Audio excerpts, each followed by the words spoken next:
আমি এই বিষয় নিয়ে মাননীয় মুখ্যমন্ত্রীর সাথেও কথা বলেছি এবং আমরা ইসকোর সাথেও আমি কথা বলেছি, ডিআইসি সাহেবের সাথে। আমরা বিষয়টিকে দেখছি।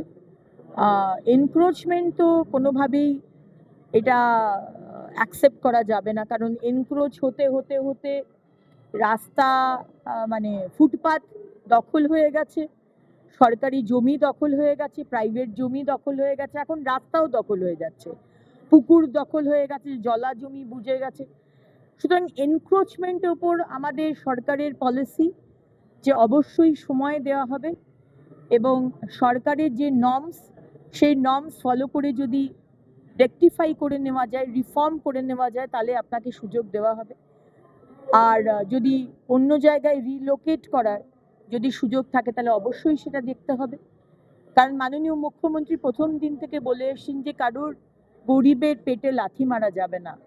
সুতরাং অবশ্যই এই বিষয়টা নিয়ে সেল এবং সেল কর্তৃপক্ষের সঙ্গে আমি কথা বলবো।